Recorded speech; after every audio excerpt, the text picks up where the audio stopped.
Hermanos, vamos a ver, vamos a continuar estudiando lo que hemos venido tratando en las últimas reuniones venimos viendo acerca del espíritu, el alma y el cuerpo, ¿cierto? Y en las últimas reuniones nos hemos centrado en la vida del alma, cómo lo que hagamos en vida hoy, durante nuestra vida, mientras estamos en este cuerpo, lo que hagamos en vida va a tener repercusión en la resurrección de cada uno. Eso fue lo último que tratamos, que tiene que ver con el peso de gloria. Entonces vamos a leer los pasajes, algunos de los que leímos la vez pasada para que tengamos el contexto y luego avanzamos un poco más relacionado a eso. Vamos a ir a 1 Corintios 15 para que veamos de qué se trata.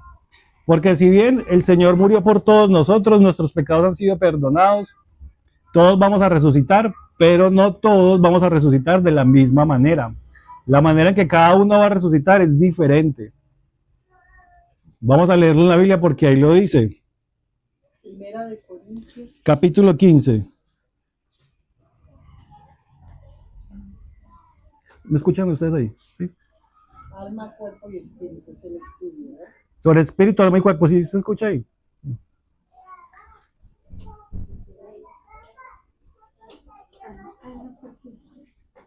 Espíritu, alma y cuerpo. La Biblia dice en Tesalonicenses 5:23, y todo vuestro ser, espíritu, alma y cuerpo.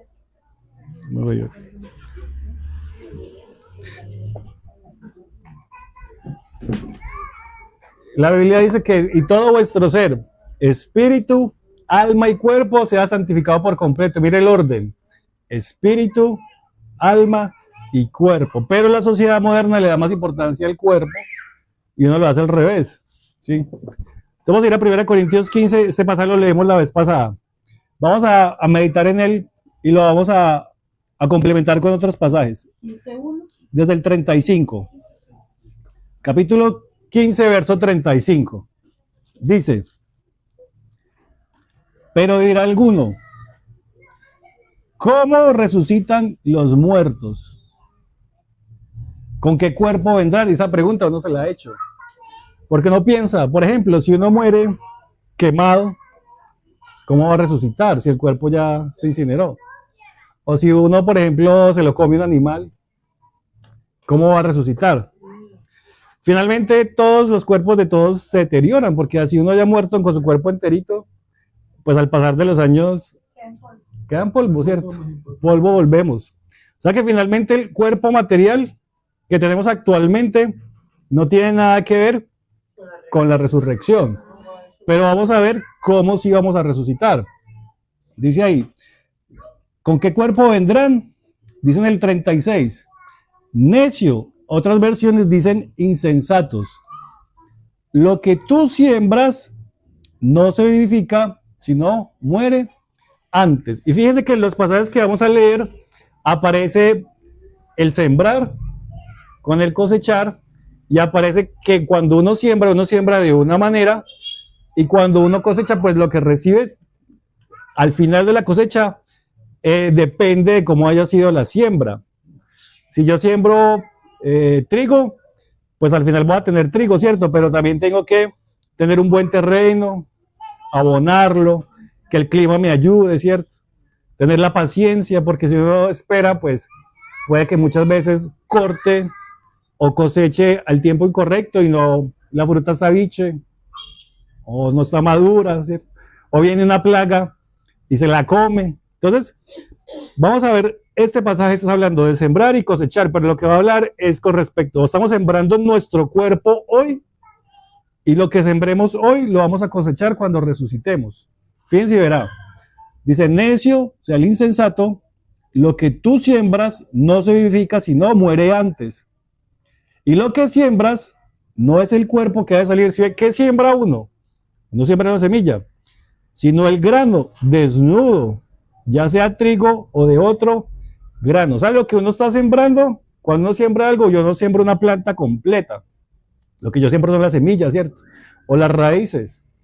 O dependiendo de cómo sea la fruta, tiene una forma de sembrarse. Pero yo no estoy sembrando el árbol en sí, sino que estoy sembrando la semilla. Entonces una cosa es lo que estamos sembrando y otra cosa va a ser el fruto después. Por eso dice ahí, lo que siembras no es el cuerpo, o sea, no es lo que estamos, lo que digamos, si yo me cuido mi cuerpo ahora, físicamente, cuando resucitemos, nada tiene que ver. O sea, puede ser que yo ahora haga ejercicio, coma saludable, y eso es temporal aquí en la tierra. Porque cuando resucitemos, el cuerpo que vamos a tener es distinto. Entonces acá lo está diciendo.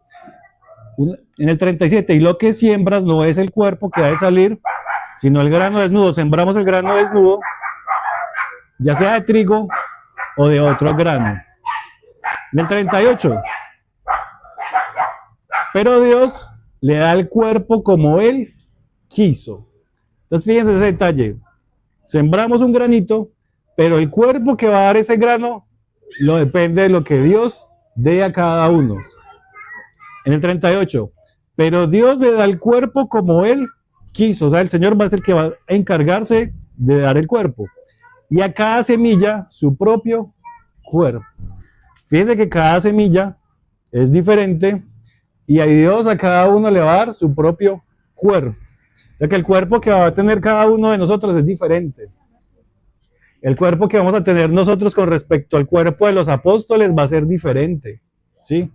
Con respecto a los mártires de la iglesia, con respecto al apóstol Pablo, por ejemplo, es distinto. El cuerpo que cada uno va a tener es diferente. Tenemos una semilla y un cuerpo distinto. Dice en el 39, no toda carne es la misma carne, sino que una carne es la de los hombres, otra carne la de las bestias, otra la de los peces, otra la de las aves. O sea que el Señor está diciendo ahí que la carne que cada uno va a tener en el cuerpo que Él va a dar a cada uno es diferente, es distinto. Va a tener una magnitud distinta. Sigamos el 40. Y hay cuerpos celestiales y cuerpos terrenales. Entonces fíjense, nosotros actualmente estamos en un cuerpo terrenal, mortal, corrupto, pecaminoso, ¿cierto? Pero hay cuerpos celestiales. Que cuando resucitemos, lo que el Señor va a darnos es lo que llamamos la glorificación, un cuerpo glorificado, un cuerpo semejante al de Él, al de la gloria de Él. Entonces por eso dice en el 40, y hay cuerpos celestiales y cuerpos terrenales, pero una es la gloria de los celestiales y otra la de los terrenales. O sea, es una cosa, es tener el cuerpo acá, material, mortal, que muchas veces uno dice, uy, yo quisiera tener el cuerpo de tal, ve, mira tal tan saludable que se ve, tan resplandeciente. Pero una cosa es la gloria de nuestros cuerpos mortales, es una cosa temporal y pasajera, ¿cierto? Por eso dice la Biblia que la gloria del hombre es como la flor del campo, que el sol, hay mucho sol, y la quema, o el viento sopla y la tumba, y hasta ahí llegó la gloria del hombre. O en Santiago dice que el hombre es como neblina, que aparece un poco de tiempo y luego se esfuma. Esa es la gloria terrenal, temporal y limitada, pero la celestial es diferente.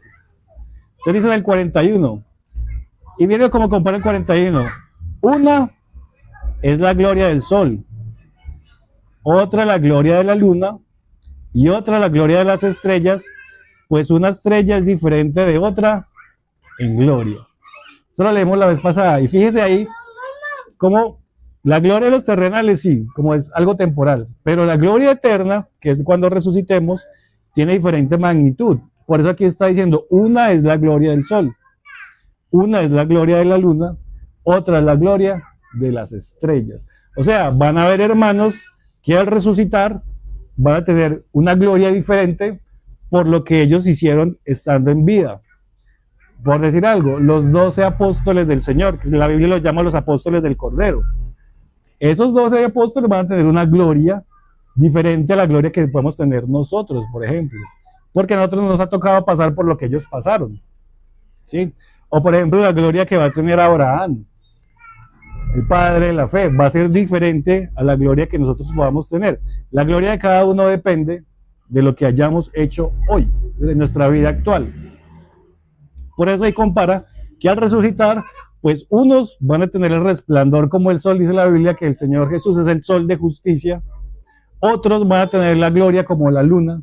La luna no tiene luz propia, sino que la luna refleja la luz del sol. O sea que ahí vamos a ver quiénes estamos reflejando o quiénes van a estar reflejando la luz del sol de justicia. Y otro es la gloria de las estrellas, o sea, algunos van a alumbrar como las estrellas. Algunas estrellas uno las ve por ahí chiquiticas, como parpadeando. Hay otras estrellas más grandes, hay otras estrellas, o sea, cada uno va a tener su gloria. Todo eso va a pasar en la resurrección. Miren, ¿cómo va a pasar eso? Miren el 43. Así también, fíjense, todo eso que hemos leído de sembrar el granito, Dios da el cuerpo, cada semilla es diferente, cada semilla Dios le da el cuerpo, la gloria de cada uno es diferente, una cosa es el cuerpo terrenal, otra cosa es el cuerpo celestial. Mire, aquí lo dice en el 43, así también, o sea, todo eso que hemos venido leyendo está comparando, así también es la resurrección de los muertos. ¿Sí lo ven? O sea, todos esos versos anteriores, él los estaba explicando y ahora dice, de esa misma manera es la resurrección de los muertos. Dice ahí, se siembra en corrupción, resucitará en incorrupción. Y ahí lo está aclarando. Está diciendo, lo que sembremos en corrupción, o sea, lo que sembremos hoy en este cuerpo corrupto, mortal, lo que estamos sembrando hoy, como la semillita, el grano desnudo que hice al principio, que es el que se siembra, Dios se va a encargar de darle el cuerpo en la resurrección de los muertos. ¿Sí lo ven? O sea que estamos sembrando hoy para que al resucitar de los muertos el Señor nos dé el cuerpo celestial, glorificado, pero va a depender de lo que estemos sembrando hoy. Aquí lo está diciendo. Se siembra en corrupción, o sea que mientras vivimos acá hay que sembrar. Se siembra en corrupción, resucitará en incorrupción. 43. Se siembra en deshonra, o sea, ¿qué es nuestro cuerpo? Es un cuerpo mortal, caído, pecaminoso, deshonroso. Mientras estamos acá tenemos que sembrar. Se siembra en deshonra, resucitará en gloria. Por eso de ahí viene la expresión que vamos a tener un cuerpo glorificado. Y Filipenses dice que este cuerpo de humillación va a ser cambiado por un cuerpo similar al de la gloria suya, o sea, la gloria de Cristo. Nada va a tener que ver con nuestra mortalidad actual, sino que va a ser diferente. Entonces dice, resucitará, se siembra en deshonra, resucitará en gloria. Se siembra en debilidad, que es lo que nosotros vivimos actualmente, se resucitará en poder. Entonces miren los contrastes. ¿Qué tenemos actualmente? Corrupción, deshonra, debilidad. Esa es nuestra realidad. Esa es la realidad humana. Pero mientras estamos en esa realidad humana tenemos que sembrar. ¿Cómo vamos a resucitar? El Señor entonces a cada uno le va a dar un cuerpo y ¿cómo va a ser? Con gloria, con honra y con poder. Obviamente lo que el Señor le va a dar a cada uno es diferente, porque por eso está diciendo ahí, a cada semillita le da su cuerpo. Entonces ahí uno se da cuenta que lo que estamos haciendo hoy, cada uno de nosotros, tiene influencias en la eternidad. Por eso dice el Señor que no hagamos tesoros en la tierra. Entonces, ¿de qué sirve, por ejemplo, nosotros estar trabajando acá, haciendo dinero, no sé, ocupados, tantas cosas que finalmente para la eternidad no tienen peso? Porque ¿qué estamos sembrando? Cuando ya el Señor resucite, no resucite, ¿qué va a decir? Uy, mira, todo lo que trabajaste, vas a tener un cuerpo. Eso no tiene que ver. Vamos a ver de qué se trata la siembra ahora, porque eso depende en qué vamos a recoger nuestros cuerpos. Dice en el 44, se siembra cuerpo animal. Habíamos hablado que ese se refiere a cuerpo del alma, anímico. Se siembra cuerpo animal, resucitará cuerpo espiritual. ¿Sí lo ve ahí tan claro? Estamos sembrando mientras vivimos en esta vida, mientras estamos en el alma, estamos sembrando. Vamos a resucitar con un cuerpo espiritual. Hay cuerpo animal y hay cuerpo espiritual. Entonces, eso lo habíamos tratado la vez pasada y quiero que complementemos eso con 2 Corintios 4:17 para que le demos continuidad. 2 Corintios 4:17. O sea, el Señor sí nos va a resucitar, pero la resurrección de cada uno va a ser distinta. El cuerpo que vamos a recibir de parte del Señor va a ser distinto. 2 Corintios 4:17 dice, por tanto, 4:16. Voy a hacerlo desde el 16. Por tanto, no desmayamos. Antes, aunque nuestro hombre exterior se va desgastando, que es lo que nos pasa a todos, porque nuestro cuerpo cada día va envejeciendo, ¿cierto? Se va enfermando, uno se siente más débil, ya no es la misma fuerza que uno tenía antes, nuestro cuerpo se desgasta. Entonces aquí está diciendo, aunque nuestro hombre exterior se va desgastando, el interior, no obstante, se renueva de día en día. Y ahí lo que está diciendo es que el interior es donde debemos estar sembrando. Y el interior le hace referencia al espíritu, que está en lo más interno del hombre, y a la vida del alma. Dice en el 17, porque esta leve tribulación momentánea produce en nosotros un cada vez más excelente y eterno peso de gloria. Y esa fue la expresión que vimos la vez pasada. Es decir, que las tribulaciones que estamos pasando hoy en nuestra vida mortal, que estamos sembrando en deshonra, en corrupción, ¿cierto? En debilidad, esas tribulaciones lo que están generando en nosotros es un cada vez más excelente y eterno peso de gloria. Entonces fíjense que es algo continuo. Tal dolor, frustración, lo que sea. En la eternidad es peso de gloria. Ese peso de gloria es como la magnitud de la gloria con la que vamos a resucitar. Entonces, mientras estamos en nuestro cuerpo, mientras somos atribulados, mientras pasamos dificultades, mientras luchamos acá, que no es nada fácil, ¿cierto? Y uno muchas veces dice, Señor, yo no voy a soportar esto, no aguanto tal situación.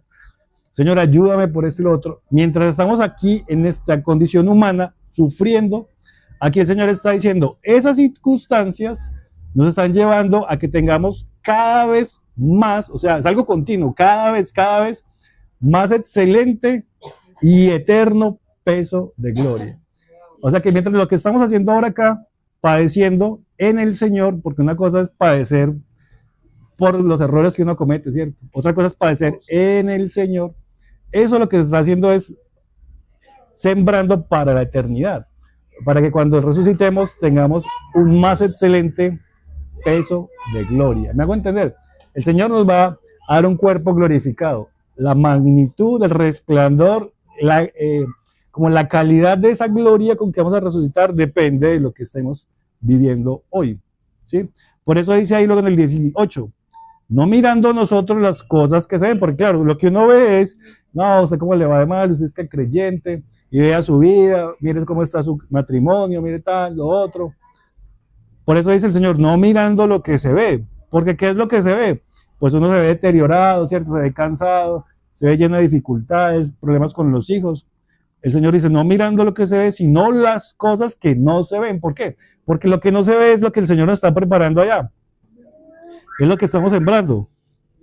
No mirando las que no se ven. Pues las cosas que se ven son temporales. O sea, el vivir aquí es temporal. Los problemas que tenemos son temporales. Pueden ser muy difíciles, pero es temporal. Pero la forma como lo estemos viviendo y reaccionando va a determinar el peso de gloria que vamos a tener en el momento de la resurrección. O sea, lo estamos viviendo en el Señor, en Cristo, estamos negando nuestra alma, estamos siguiendo al Señor fielmente, a pesar de las circunstancias. Eso va a determinar el peso de gloria cuando el Señor resucite, nos resucite a todos. Por eso dice ahí, pues las cosas que se ven son temporales, pero las que no se ven son eternas. Vamos a leer otro pasaje en Romanos capítulo 8.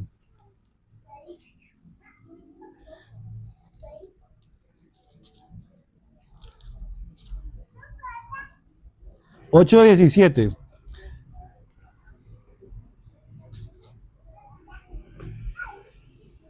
Dice, Romanos 8, capítulo 8, verso 17. Dice, y si hijos, también herederos, herederos de Dios y coherederos con Cristo. Si es que padecemos juntamente con Él, para que juntamente con Él seamos glorificados. ¿Sí ven la expresión? O sea, una cosa es uno padecer por terco, por tomar decisiones incorrectas, padecer por hacer malos negocios, ¿cierto? Pero aquí dice, si padecemos con Cristo, si padecemos juntamente con Él, para que juntamente con Él seamos glorificados. O sea, lo que padezcamos hoy en Cristo va a repercutir en que con Cristo seamos glorificados en la resurrección. Luego dice en el 18, Pues tengo por cierto, mira aquí lo está comparando, que las aflicciones del tiempo presente no son comparables con la gloria venidera que en nosotros ha de manifestarse. ¿Sí lo ven? O sea, eso es muy claro. Está diciendo, sí, lo que padecemos es duro, pero lo que estamos pasando hoy no se comparan con la gloria que se va a manifestar en nosotros cuando el Señor nos resucite. Por eso, lo que sembramos en corrupción lo vamos a recibir en incorrupción. Lo que sembramos en debilidad lo vamos a recibir en poder. Lo que sembramos en mortalidad, en inmortalidad. Lo acabamos de leer. Y mire que está relacionado con el sufrimiento. Lo que padecemos hoy no se compara en nada con la gloria que el Señor va a manifestar en nosotros. Pero tenemos que padecer juntamente con Él, juntamente con Cristo, para que con Cristo seamos glorificados. Leamos Gálatas, capítulo 6. Hermano, perdón, y por ejemplo, usted puede traer a colación ejemplos de padecer con Cristo. Sí, vamos a ir para allá. Hoy vamos a ver una parte y la próxima vamos a ver cuáles son las obras que el Señor pide que hagamos que suman en la eternidad, ¿sí? Que tenemos que sembrar actualmente, porque el Señor dice que sembramos en corrupción, ¿cierto? Entonces, mire, Gálatas 6, versos 7 y 8. Dice, no os engañéis, Dios no puede ser burlado, pues todo lo que el hombre sembrare, eso también segará. Fíjese cómo se relaciona con lo que hemos venido leyendo. La semillita es la que se siembra y Dios es el que da el cuerpo. Todo lo que el hombre sembrare, eso segará. Luego dice en el 8, porque el que siembra para su carne, de la carne segará corrupción. O sea, el que está pensando en las cosas de este mundo, cuando resucitan los muertos, nada de lo que hizo en este mundo le va a servir en la resurrección. ¿Qué va a recibir entonces en la resurrección? Castigo o pérdida, ¿sí? Si no tiene el Señor, va a ser condenado. Si tiene el Señor, pero está sembrando en la carne, pensando en las cosas de este mundo, cuando resucite no va a tener un peso de gloria, no va a alumbrar, sino que va a recibir castigos, como dice la Biblia, o azotes, hasta que pague el último cuadrante. Sí lo dice la Biblia. Mire lo que es el 8. Porque el que siembra para su carne, de la carne recibirá corrupción. Luego dice, más el que siembra para el Espíritu, del Espíritu segará vida eterna. Esa es una de las obras, hermanas, sembrar para el Espíritu, o sea, ocuparme del Espíritu Santo que está en mi vida. Señor, necesito que tu Espíritu me llene, necesito que tu Espíritu me gobierne, me guíe, que ya no viva yo sola, sino que seas tú en mí, que tu palabra abunde en mi vida, que yo pueda hacer tu voluntad, que yo pueda negar mis propios deseos, mi propia justicia, y que seas tú en mi vida. La Biblia dice que el hombre espiritual tiene la mente puesta en las cosas del Espíritu. Entonces uno normalmente se levanta y comienza a pensar, tengo que ir al banco, tengo que comprar el mercado, no descongelé la carne, y uno empieza a pensar en las cosas materiales, en la carne del almuerzo. Uno tiene la mente puesta en las cosas de acá. ¿Qué dice la Biblia? Que el hombre espiritual tiene puesta la mente en las cosas del Espíritu. Entonces no quiere decir que vamos a descuidar las cosas que tenemos que hacer, ¿cierto? Pero entonces yo sí puedo levantarme de una a pensar, el hombre espiritual tiene que ocuparse en la eternidad. ¿Cómo me ocupo en la eternidad? Pues sembrando desde ahora, ¿cierto?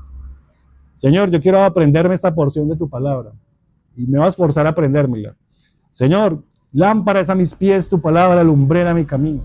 ¿Con qué limpiará el joven su camino? Con guardar su palabra. En mi corazón he guardado tus dichos para no pecar contra ti. O sea, comenzar uno a aprenderse los textos, los versículos, meditarlos, memorizarlos, orarlos. Eso hace que la mente esté ocupada en las cosas del Espíritu. Mientras uno está haciendo el almuerzo, puede poner una enseñanza, puede poner una canción, puede aprenderse un texto, poner la Biblia. O sea, alimentar nuestro espíritu para que lo que sembremos hoy tenga peso en la eternidad. No queriendo decir que vamos a descuidar nuestros trabajos, ¿cierto? Ni nuestras responsabilidades con nuestros hijos, con nuestros matrimonios, no, porque hay que hacerlo. Pero el Señor quiere que lo que sembremos repercuta en la eternidad, porque si no, si sembramos en la carne, de la carne vamos a recibir corrupción. O sea que no va a tener valiosa para la eternidad. Vamos a leer otro pasaje que nos va a complementar en Juan capítulo 12.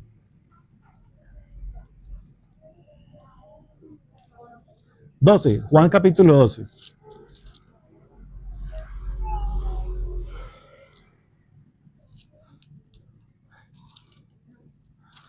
Hubo una época que cuando yo estaba estudiando en la universidad, yo escribía un versículo en una hoja pequeña y me lo metía al bolsillo. Entonces mientras esperaba el bus, lo sacaba y ya llegó el bus, lo guardaba y seguía, iba sentado en el bus, lo sacaba para aprendérmelo. Y así me aprendí muchos pasajes y trataba de hacerlo cada día. Y era una forma de aprovechar el tiempo y de tener la mente puesta en las cosas del Espíritu. Que posteriormente el Señor me recordaba el texto y dice, uy, yo me aprendí eso y por medio de ese texto pude luego el Señor ayudarme en tal circunstancia. Pero sí lo hay la manera, lo que pasa es que nos hace falta sembrar para el Espíritu. O sea, ¿cuánto tiempo uno invierte en otras cosas? En ver televisión, ¿cierto? O en hablar con la vecina, o no sé, ir a visitar. Y es la realidad. O durmiendo, uno se sienta ahí, empieza a ver el celular, y se le va el tiempo ahí. Pero si sacáramos un tiempo para sembrar del Espíritu, ¿cuántos textos no nos aprenderíamos? Los himnos nos los aprenderíamos. O sea, eso es sembrar para el Espíritu. Entonces, miren lo que dice acá, Juan capítulo 12, verso 20. Aquí el Señor nos va a aclarar lo que preguntaba la hermana. Dice, había ciertos griegos entre los que habían subido a adorar a la fiesta. Resulta que los griegos se caracterizaban porque los griegos querían sabiduría. La Biblia dice que los griegos buscan sabiduría y los judíos buscan señales. Entonces estos griegos fueron a adorar a la fiesta, o sea que ellos creían, o aparentemente creían. Dice en el 21, estos, o sea los griegos, pues se acercaron a Felipe, que era de Betsaida, de Galilea, y le rogaron diciendo, Señor, quisiéramos ver a Jesús. O sea que vinieron los griegos a la fiesta y querían buscar a Jesús. Pero recuerda que los griegos buscan sabiduría, o sea que ellos estaban buscando alguna respuesta del Señor, algún consejo, a preguntarle algo. Entonces mira lo que contesta el Señor. Felipe fue y se lo dijo a Andrés, entonces Andrés y Felipe se lo dijeron a Jesús, en el 23. Jesús le respondió diciendo, Jesús le hubiera podido decir, no, dígale a los griegos que después hablo con ellos, o que sigan y escuchen. Mira lo que contesta. Ha llegado la hora para que el Hijo del Hombre sea glorificado. O sea, los griegos venían por conocimiento, pero Jesús les dijo, ha llegado el momento en que yo sea sacrificado, sea glorificado. O sea, no vengan a buscar sabiduría, vengan a mirar y a darse cuenta de lo que va a pasar. En el 24, de cierto os digo, y dice, que si el grano de trigo no cae en la tierra y muere, queda solo. Pero si muere, lleva mucho fruto. Estaba primero refiriéndose al mismo, porque él como grano de trigo había caído en la tierra, o sea, estando en el cielo con el Padre, pues había caído en la tierra como grano de trigo, y en la tierra tenía que venir a morir, a ser crucificado, y tenía que morir para luego poder resucitar, para que su ofrenda fuera aceptada y nosotros perdonados y llevar mucho fruto. Por eso el Señor se está comparando con eso. Pero aparte de eso, el Señor nos compara a nosotros como grano de trigo. Y si nosotros no caemos en tierra y morimos, como leímos allá en 1 Corintios 15, que una cosa es la semillita, el grano de trigo solo desnudo, y otra cosa es el cuerpo, ¿cierto? Entonces, si nosotros no caemos como granos de trigo y morimos, si no lo hacemos, vamos a quedar solos. Pero si morimos, lleva mucho fruto. Y puede ser que el fruto no lo vamos a ver aquí en la tierra. Porque uno muchas veces puede decir, Señor, yo he sido fiel contigo, yo no he negado la fe, yo no he tratado mal a tal, yo lo he hecho, y mira toda la circunstancia contra mí. Estamos sembrando para la eternidad, ¿sí? Puede ser que aquí en la tierra no veamos el fruto, porque finalmente las cosas terrenales son temporales y pasajeras. ¿Qué acabo de leer hace un momento? Que esas tribulaciones producen en nosotros cada vez más excelente y eterno peso de gloria. Es como si tuviéramos una cuenta en el banco, pero en un banco celestial. Entonces, a medida que sembramos acá, los intereses allá van subiendo y el capital va subiendo y estamos teniendo como el peso de gloria que nos está preparado para cada uno de nosotros, pero es una cuenta individual. Entonces dice el Señor, si no cae y muere, no lleva fruto. Como leemos en Corintios, si el grano de trigo no muere, pues no puede ser vestido luego para que lleve fruto. Dice luego en el 25, y ahí lo que tiene que ver con la pregunta de la hermana. El que ama su vida, la perderá. Y esta vida que menciona acá es la vida del alma. Lo hemos tratado en otra reunión. Es la vida del alma. En el alma está la mente, las emociones y la voluntad. O sea, el que se ama a sí mismo, antes que permitir que el Señor opere en él, el que tiene una imagen de sí mismo muy alta, ¿cierto? El que prefiere sembrar en este mundo su vida, ocuparse en este mundo, la perderá. Luego dice, y el que aborrece su vida en este mundo, hay otro texto que nos va a complementar donde dice, el que aborrece su vida por causa de mí. O sea, el que entiende que este mundo es pasajero, es superficial, estamos engañados en este mundo, no somos de este mundo. El que comprende que le pertenece a Cristo y que vive primero por Cristo antes de vivir por este mundo, que es una de las obras que podemos hacer para vida eterna, la guardará. Entonces fíjese el contraste. Si yo decido ocuparme acá en la tierra en mis cosas, en la eternidad no va a tener fruto suficiente en la resurrección. Si yo decido ocuparme en las cosas del Señor ahora, en la eternidad vamos a tener un peso de gloria que se va a ver manifestado en la resurrección de cada uno. ¿Me hago entender? Hace unas reuniones hablamos de la parábola de las 10 vírgenes. 10 vírgenes, exactamente lo mismo. Dice que eran 10 vírgenes convidadas a la boda. Y las 10 vírgenes tenían la lámpara encendida. Eso habla que las 10 vírgenes están representando a los creyentes todos, cuya lámpara encendida es el Espíritu Santo, habita en el espíritu de todos. Pero 5 fueron sensatas y 5 insensatas.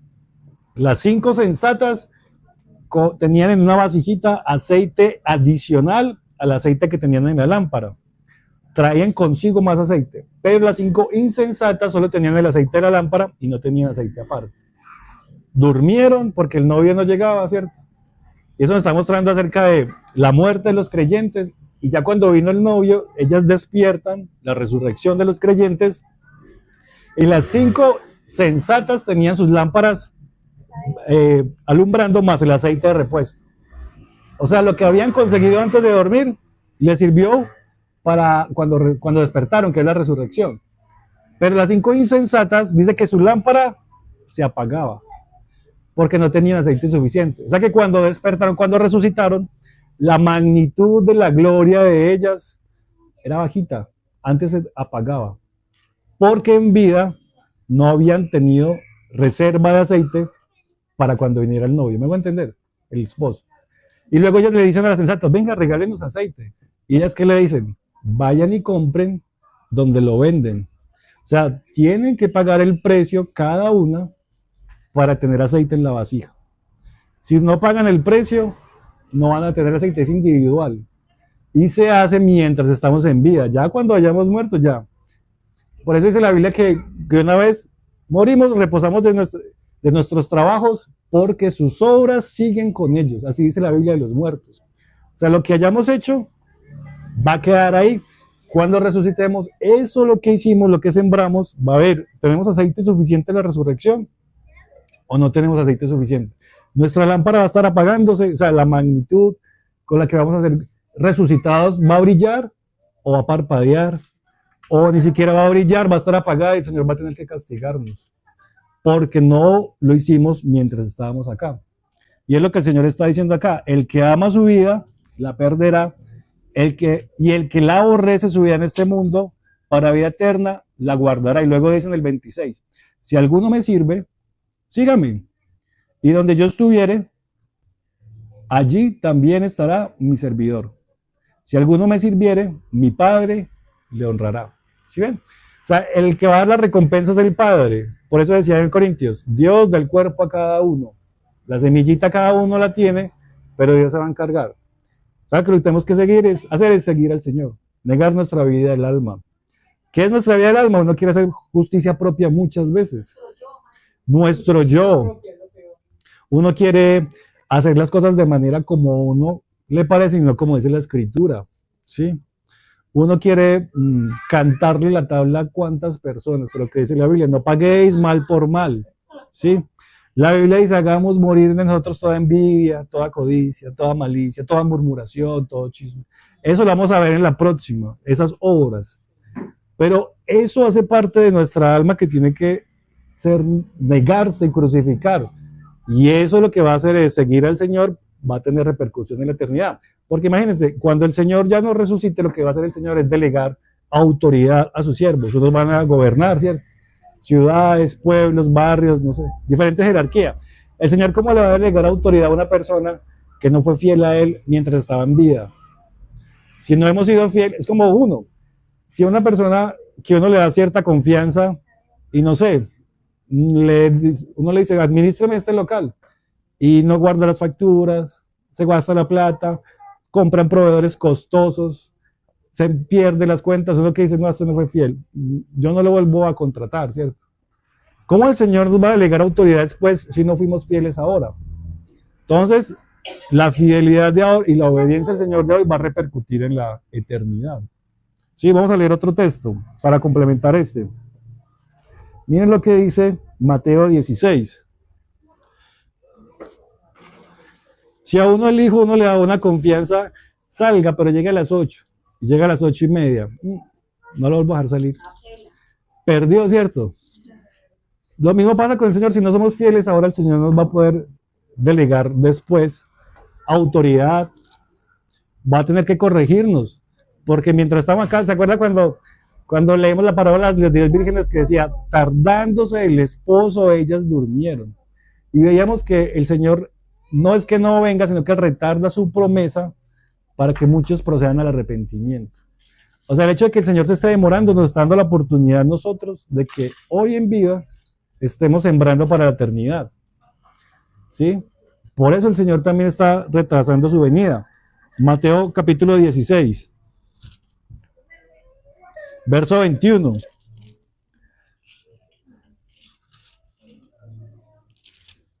Dice: desde entonces comenzó Jesús a declarar a sus discípulos que era necesario ir a Jerusalén y padecer mucho de los ancianos, de los principales sacerdotes y de los escribas, y ser muerto y resucitar al tercer día. El Señor le dice a los discípulos, tengo que ir a Jerusalén, voy a padecer, me van a matar, pero al tercer día voy a resucitar. Y mire qué dice Pedro. Entonces Pedro, tomándole aparte, comenzó a reconvenirle diciendo, Señor, ten compasión de ti. Mire esa expresión, ten compasión, y es la expresión que uno tiene. Ay, qué pesar de mí, ¿cómo me voy a dejar? ¿Sí? ¿Cómo voy a permitir que me pisoteen de esa manera? Mi reputación, mi dignidad, ¿cierto? Tal y tal cosa. Sí, la Biblia dice que seamos como el Señor, manso y humilde de corazón, ¿cierto? Claro, y uno quiere hacer. Entonces, mire la expresión, ten compasión de ti, es la misma. ¿Y qué dice el Señor? Diciendo, ten compasión de ti, en ninguna manera esto te acontezca. Pero él volviéndose dijo a Pedro, quítate delante de mí, Satanás, me eres tropiezo porque no pones las miras en las cosas de Dios, sino en las de los hombres. Dígame si eso no es lo que nosotros vivimos día tras día. Ten compasión de ti. Uno muchas veces dice, uy, estoy tan cansado. No, yo me voy a acostar, yo no soy capaz de leer más. Ay, qué pesar de mí, ¿cierto? No, yo me levanté hoy muy temprano y no, ay. Pero para ir a ver el celular uno sí se queda hasta la hora que sea, ¿cierto? Porque uno lo hace. Y uno dice, no, yo mañana tengo que madrugar a pedir la cita a la EPS y madruga y ahí la pide. Pero cuando dice uno va a madrugar mañana a orar, a leer la palabra, no, qué pesar, tengo mucho frío, no dormí bien, uno tiene compasión de uno mismo. Y es lo que Satanás nos ha metido en la cabeza. Pero para otras cosas uno está ahí primero, ¿sí? Cuando celebraron los goles, ¡gol! Cantémosle al Señor. O sea, para las cosas naturales uno está dispuesto, la carne, pero para el Señor uno tiene compasión de sí mismo. Vamos a hacer una reunión en tal lugar, pero eso tan lejos hasta allá, ¿a qué horas hay que ir? No, ¿cuántos bus hay que coger? Pero le dicen, no, nos están dando un subsidio en tal lado, vamos para allá. En Calarcá, en el Coliseo, no sé qué, vamos por ese subsidio donde sea, ¿sí? Están dando mercados, allá llegamos. Pero para la reunión no lo piensa. Y pasa lo mismo, ten compasión de ti. No, es que es tan duro. y es el pensamiento que Satanás ha metido en nosotros. Por eso el Señor le dice, apártate de mí, Satanás. Sigamos ahí. Pone las cosas en las miras de los hombres, estás mirando las cosas de los hombres y no las cosas de Dios, claro, porque está pensando en lo terrenal y no está pensando en lo eterno, ¿sí? En lo eterno. Dice el 24, entonces Jesús dijo a sus discípulos, si alguno quiere venir en pos de mí, y ahí empieza a decirlo, niéguese a sí mismo, tome su cruz y sígame. Y eso es la cruz para la vida del alma. O sea, para los deseos que queremos ser independientemente. Lo que éramos antes sin el Señor.